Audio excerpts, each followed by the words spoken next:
Asset protection is all about creating barriers and obstacles. You want to discourage people from suing you. For one, you don't want them to ever do it. You want them to think that it's going to be a lot of work, or you want to make it a lot of work in order for them to collect from you. So you discourage lawsuits, and then you also, two, minimize or mitigate any potential losses. So if somebody does get a judgment against you, hopefully you have done enough asset protection that it's hard for a person to collect, so that it's going to take them, spending $10 to collect $1, which of course means that they won't do it unless they really hate you. And then they might just do it out of stubbornness. But most people, I think, won't, because they value their money. Two types of liability. Okay, quick refresher still. Inside liability and outside liability. So say you have an LLC which has a rental property in it. Somebody slips and falls, gets hurt. That's an inside liability or a business liability.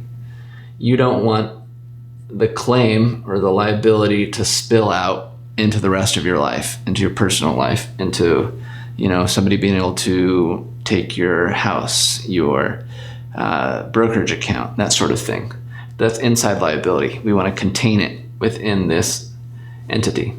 Outside liability is things like a car accident. You get in a car accident, that is an outside liability or a personal liability. So when you have a personal liability, somebody comes to take all of the assets that you own personally. So they could come for your LLC, they can come for your house, they can come for your brokerage account, all those sorts of things. So what we are trying to do with an asset protection plan is, so we are trying to keep liability from spreading beyond where it started, and then protect our assets from the outside liabilities of the world. So this is how a typical structure would work. Up here, you have an asset protection trust. Here you have a holding LLC. The LLC is owned by the trust. The trust is managed by you, or even better, by an independent person, and then you're a beneficiary of the trust. You get all the good stuff that comes out of the trust. Hopefully that's money, income, and interest, good stuff. Down below this LLC, we segregate assets further into, say, separate LLCs. Again, hot assets create liability, slip and fall, somebody, any number of things, environmental claims, lead in the pipes. So you put assets individually in here, the hot ones, to prevent, again, the liability from spilling out to everything. Cool assets, things that you can't trip and fall over, that don't generate liability, brokerage accounts, stocks, that sort of thing, those go either in that holding LLC or into your asset protection trust. That's the idea, right? Segregate, mitigate, all that stuff. This is how I would set things up if I were wanting to acquire a number of new rental properties. So this is a way to, again, put up those barriers and also mitigate any potential losses if a creditor does get a judgment against you. Like I was saying in another video, and we may have talked with this, if you've talked to me about setting up a structure, if you're going to be setting up, getting a lot of properties, you have your asset protection trust, which creates a series LLC. And by the way, we have a great asset protection trust called the PREP Trust, Personal Residence and Estate Preservation Trust, that has 3 different stages depending on where you're at in your life and how much protection you want. Stage 1, 2, 3. So say you start with the stage 1 of the PREP Trust, Domestic Asset Protection Trust, and then it creates a series LLC in Wyoming. And then for each new property, you create a child LLC. So there's no new filing requirement for each LLC because it belongs to this series. below each of these series LLCs, you would have an asset protection trust. And we've, again, kind of modified a regular asset protection trust and just made it specifically for one property. That way they are easy to create. And for those people who are on our subscription advisor programs, there's little to no fee for setting these up. And then there's going to be no additional annual fee for these, as long as, if you're on one of our programs and you have us as your trust protector, you already have us working, so we just continue to do that here. So these are houses, these are properties. Each property goes into its own little asset protection trust. That asset protection trust, the beneficiary of it is the child LLC. So you see it all flows up. The property to the trust, to the series LLC, to here, to trust, to you. I didn't draw you up top. Here you are sitting there carefree because you have so many options and flexibility to protect all of these assets from any stupid lawsuits.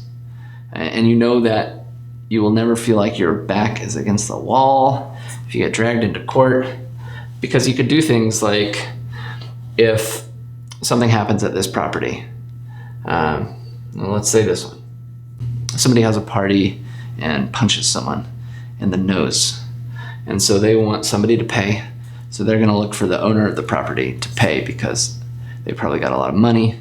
At this point, what you could do, or what you could not do, but your trust protector could do. Trust protector could legally modify this trust. So instead of pointing at the series LLC, it points to a different LLC, kind of like a rat hole of a LLC, where all the tainted properties can go. So that way, when you're in court, the beneficiary of this trust is this LLC, right? Because liability flows from the trust to the beneficiary. So at this point, the beneficiary has been changed to this other LLC. The goal then is to keep the liability from spreading into this series LLC. But even if it did, with this asset protection trust, then you have a lot more options, right? Like you could just take yourself off as a beneficiary for a year or so, or however long, or until this lawsuit is over. Maybe you just make your kids the beneficiaries for a little bit. And then in addition to these guys, you would have like an empty LLC that's like a service LLC that would be managing the rentals, right? So cash from these rentals can be going into this LLC and then up the chain to you. All right, there you go. Cash coming in there. So this could be a very comprehensive and effective plan that has a lot of flexibility because you don't know what's going to happen in the future. All of this is set up to let you react to it. As long as it's set up with plenty of time in advance, you could do a lot with this. And it's not a lot of annual fees. All right, so you have your annual requirements for this LLC. If you have an asset protection trust, a real asset protection trust, then you're already hiring somebody to help you with it. If you're doing everything on your asset protection trust, then you don't have an asset protection trust because at some point a judge could tell you to not do something or to do something. And if you're in control of everything, then you lose. So you're already paying for someone to help you with that. We help people like that as a trust protector. We can step in when we're needed and modify things the way our clients want them to be modified.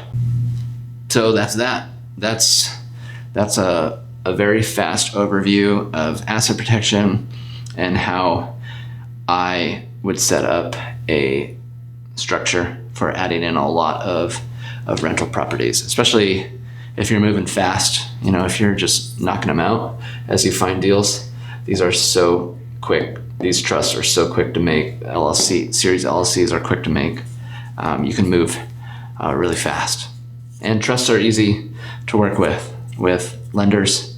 Trust can be a lot easier than LLCs. So if you're holding title in a trust, it could be a lot better. So think about doing that. If you have some other questions, go to livemorecarefree.com. Schedule a time to talk with me. I will be happy to chat with you about your goals and how a structure like this could help you live worry-free from stupid lawsuits.